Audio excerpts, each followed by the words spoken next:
வணக்கம்.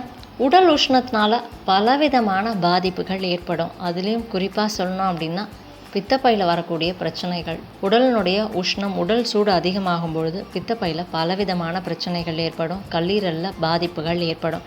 இதனால் உஷ்ண நோய்கள் அதிகமாகும். கண் எரிச்சல், தூக்கமின்மை, வாயில் வரக்கூடிய புண்ணு, வயிற்றில் வரக்கூடிய புண்ணு, மஞ்சள் காமாலை, மலச்சிக்கல், வயிறு எரிச்சல், சிறுநீர் எரிச்சல், மூல நோய், மலக்குடலில் எரிச்சல்னு நிறைய பாதிப்புகளை ஏற்படுத்தும். அதே மாதிரி பெண்களுக்கு உடல் சூடு அதிகமாகும் பொழுது வெள்ளைப்படுதல் மாதிரியான பிரச்சனைகளும் அதிகமாகும். இது எல்லாத்தையுமே போக்கக்கூடிய ஒரு பானம் எப்படி செய்கிறது அப்படின்றதான் இந்த வீடியோவில் நம்ம பார்க்க போகிறோம். உடல் உஷ்ணத்துக்கு ஒரு சிறந்த தீர்வை கொடுக்கக்கூடியது கற்றாழை. அஜீரணம் மாதிரியான பிரச்சனைகள், வயிறு சம்பந்தமான பிரச்சனைகள், உடல் சூடு, சருமத்தில் ஏற்படக்கூடிய பாதிப்புகள்னு எல்லாத்தையுமே போக்கக்கூடிய ஒரு சிறந்த தாவரம் அப்படின்னா அது கற்றாழை.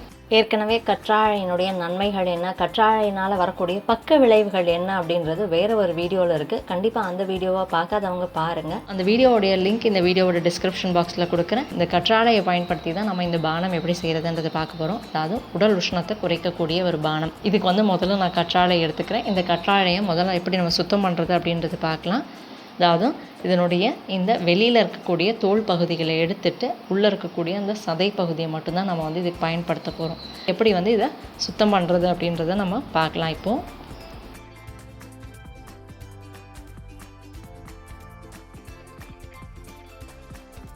இந்த மாதிரி கற்றாழையை எடுத்து வச்சுக்கிட்டதுக்கு அப்புறமா இதை ஒரு 7 தடவை நல்லா கழுவி எடுத்துக்கணும்.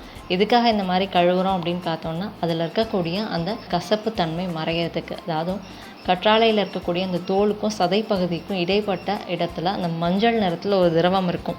இந்த திரவம் தான் கசப்பு தன்மையை கொடுக்கக்கூடியது. இது நமக்கு தேவையில்லாதது. அதனால அதை நல்லா சுத்தம் பண்ணி கழுவி எடுத்துக்கணும். கழுவி எடுத்துக்கிட்டோம் அப்படின்னா கற்றாழை எந்த விதமான கசப்பு தன்மை இல்லாமல் இருக்கும். இந்த மாதிரி நல்லா சுத்தம் பண்ணி எடுத்துக்கிட்டதுக்கு அப்புறமா இந்த கற்றாழையை எடுத்துக்கிறோம். இதோட கொஞ்சம் மிளகு ஜீரகத்தூள், கொஞ்சம் உப்பு சேர்த்துக்கிறோம். இது ரெண்டையுமே சேர்த்து இந்த கற்றாழையை நல்லா நம்ம மசிச்சு எடுக்க போகிறோம். அதாவது மிக்சியில் நான் போட போகிறது கிடையாது. கையிலே இந்த மாதிரி மத்து வச்சு நல்லா கூழ் பதத்துக்கு நம்ம கொண்டு வர போகிறோம். இப்போ பார்த்தோன்னா இந்த கற்றாழை நல்லா ஒரு கூழ் பதத்துக்கு வந்துடுச்சு. இதை எடுத்து வச்சுக்கலாம்.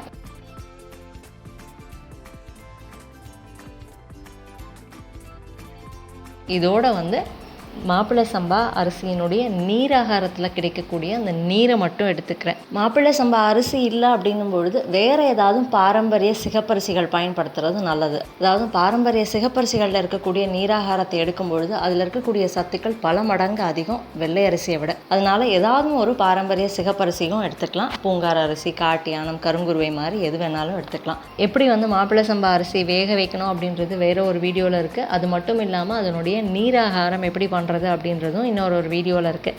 அந்த மாதிரி நீராகாரம் செஞ்சதுக்கப்புறம் அந்த நீராகாரத்தில் மேலே இருக்கக்கூடிய அந்த நீரை மட்டும்தான் நான் எடுத்துக்கிறேன். சாதம் எடுத்துக்காமல் நீராகாரத்தில் இருக்கக்கூடிய நீரை மட்டும் நம்ம எடுத்துக்கிறோம். மாப்பிள்ளை சம்பா அரிசியினுடைய நீராகாரத்தில் பலவிதமான சத்துக்கள் இருக்குது. அது என்னென்ன சத்துக்கள் இருக்குது, அந்த நீராகாரத்தை சாப்பிட்றதுனால என்னென்ன மாதிரியான நன்மைகள் நமக்கு கிடைக்கும் அப்படின்றதெல்லாம் வேறு ஒரு வீடியோவில் இருக்குது. அந்த வீடியோவுடைய லிங்க் இந்த வீடியோவோட டிஸ்கிரிப்ஷன் பாக்ஸில் கொடுக்குறேன். இதையும் இந்த கற்றாழையோடு சேர்த்துக்கிறோம். இந்த நீராகாரம் பார்த்தோன்னா உடலுக்கு குளிர்ச்சியை கொடுக்கக்கூடியது.